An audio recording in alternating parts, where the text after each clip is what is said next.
এ কেমন বউ, ভাবা যায় শ্বশুরের সামনেই ছেলের হাত কেটে ফেললো, তাও মাকে একটা শাড়ি কিনে দেওয়ার জন্য। বউয়ের এই ঘটনায় পুরো এলাকা যেন স্তব্ধ হয়ে গেছে। মা বউয়ের দ্বন্দ্বের জন্য হাজারো সংসার ভেঙে যাচ্ছে, নিভে যাচ্ছে হাজারো প্রাণ। খুবই দুঃখজনক ও হৃদয় বিদারক একটা ঘটনা।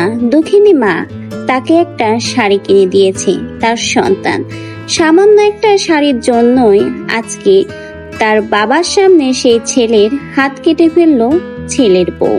দুঃখিনী মা যে 10 মাস 10 দিন গর্ভে ধারণ করে তার ছেলেকে জন্ম দিয়েছে, সেই ছেলে তার মায়ের জন্য কিছুই কিনে আনতে পারবে না।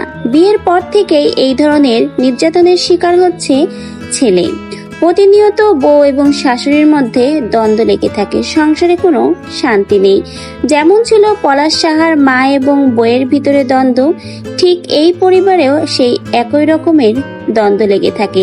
বিয়ের পর থেকেই ছেলের বউ তার শাশুড়িকে সহ্য করতে পারে না, কিন্তু অসহায় শাশুড়ি সবকিছুই মুখ বুজে সহ্য করে কেবলই মাত্র তার ছেলের মুখের দিকে তাকিয়ে।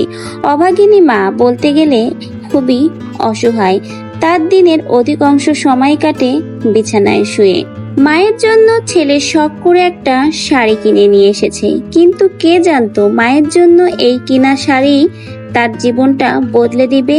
মায়ের জন্য শাড়ি কেনার অপরাধে ছেলের বউ শ্বশুরের সামনেই ছেলের হাত কেটে ফেললো।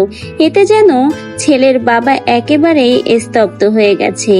পুত্রবধূকে রাক্ষসী ডাইনি বলে অপবাদ করছে। গ্রামবাসীও এই বউকে গ্রামে রাখতে নারাজ, কিন্তু ছেলের বউ সে কোনোভাবেই তা স্বীকার করতে রাজি নাই। সে বলেছে, আমি যে কাজ করেছি ভালো কাজ করেছি। আমি বলেছিলাম শাড়ি আমি সাথে যেয়ে কিনবো, কিন্তু ছেলে নিজেই তার মায়ের জন্য শাড়ি কিনে আনলো, আমাকে সঙ্গে নিল না। এতে আমার অনেক বেশি রাগ উঠে যায় এবং রাগের জন্যই আমি তার হাত কেটে ফেলেছি। আমি যা করেছি একদম ভালো করেছি, আমার এখানে কোনো ভুল নাই। ছেলের বউয়ের এ কেমন অমানবিকতা! যে মা তাকে জন্ম দিয়েছে সে মাকেই বলে শাড়ি কিনে দিতে পারবে না। সেই মায়ের শাড়ি কেনার জন্যই আজকে ছেলের হাত কেটে ফেললো তার বউ। তো ভিউয়ার্স, এই ঘটনা শুনে আপনার কি মন্তব্য? এই বউকে কি আসলেই ঘরে রাখা উচিত? গ্রামবাসী এই বউকে রাখতে নারাজ, তারা আইনের হাতে এই বউকে তুলে দিয়েছে এবং সকলেই তার কঠোর শাস্তির জন্য দাবি জানাচ্ছে। তো এই বিষয়ে আপনার কি মন্তব্য অবশ্যই কমেন্টে জানিয়ে যাবেন এবং নতুন ভিডিওর আপডেট পেতে আমার চ্যানেলটিকে সাবস্ক্রাইব করে পাশে থাকবেন। ভিডিওটা দেখার জন্য অসংখ্য ধন্যবাদ। সচেতনতার জন্য অবশ্যই ভিডিওটা শেয়ার করে দিবেন।